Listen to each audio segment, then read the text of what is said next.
بسم اللہ الرحمن الرحیم۔ گزشتہ ویڈیو میں آپ حضرات نے نجاست غلیظہ کا تذکرہ سنا کہ وہ کون سی چیزیں ہیں جو ہمارے وجود کو لگ جائیں یا ہمارے کپڑوں کو لگ جائیں تو ہمارا وجود اور کپڑا ناپاک ہو جاتا ہے۔ تو اس کی دو قسمیں ہیں، ان میں سے ایک نجاست غلیظہ، اس کا ذکر ہو چکا ہے، تفصیل کے ساتھ اس کا حکم بھی بیان کر دیا گیا ہے اور جو چیزیں نجاست غلیظہ ہیں وہ بھی بیان کر دی گئی ہیں۔ آج کی ویڈیو میں نجاست خفیفہ کا تذکرہ کرنا ہے۔ نجاست خفیفہ کا مطلب یہ ہے ایسی ناپاکی اور ایسی گندگی، ایسی نجاست جس کے اندر ناپاکی کی شدت کم ہے، ناپاکی کی مقدار اور ناپاکی کی شدت اس کے اندر کم ہے۔ اب نجاست خفیفہ کون کون سی چیزیں ہیں؟ نمبر ایک، نجاست خفیفہ نمبر ایک، جتنے بھی حلال جانور ہیں، جتنے بھی حلال جانور ہیں ان کا پیشاب اور ان کا گوبر،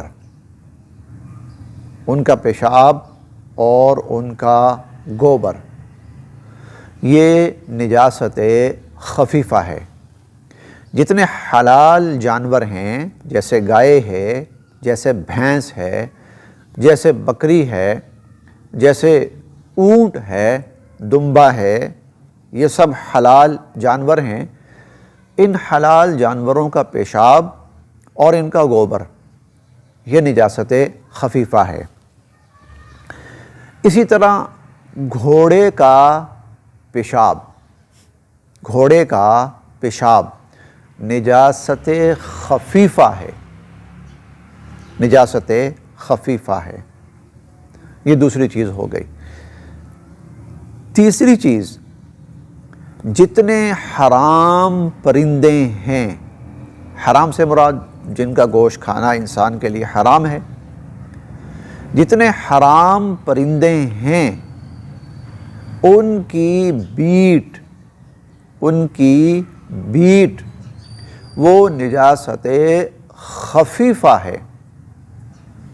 یہ تیسری چیز ہو گئی۔ جتنے حرام پرندے ہیں جن کا گوشت کھانا حرام ہے، جیسے کوا ہے اور جیسے باز ہے، جیسے شکرا ہے، جیسے چیل ہے، یہ وہ جانور ہیں جن کا گوشت کھانا حرام ہے، تو ان کی بیٹ وہ بھی نجاست خفیفہ ہے۔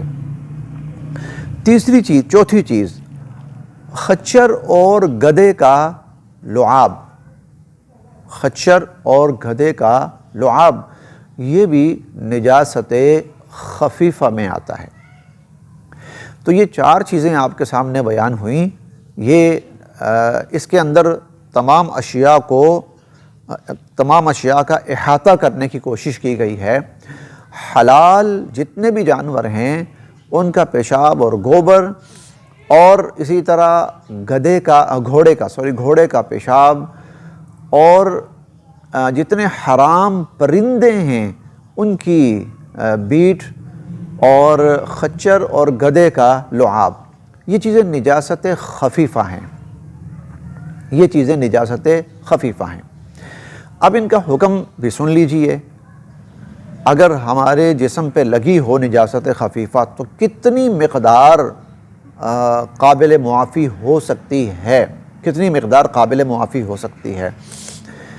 نجاست خفیفہ جو ہے وہ اگر جسم کے کسی عضو پہ لگی ہوئی ہے اور اس عضو کا چوتھائی حصہ، اس عضو کا چوتھائی حصہ، مثال کے طور پر یہ جیکٹ ہے، یا اس کو اگر آپ قمیض کے طور پر کہہ لیں، قمیض کا بازو ہے، یہ پورا بازو یہ ایک عضو ہے، اس کے چوتھائی حصے سے اگر کم ہے، اس کے چوتھائی حصے سے اگر کم ہے تو ایسا لباس اگر اس میں نماز پڑھ لی جائے تو نماز ہو جاتی ہے، اگر اس میں نماز پڑھ لی جائے تو نماز ہو جاتی ہے۔ اسی طرح یہ میرا دامن ہے، یہ پورا ایک عضو کہلائے گا، یہ پورا ایک عضو کہلائے گا۔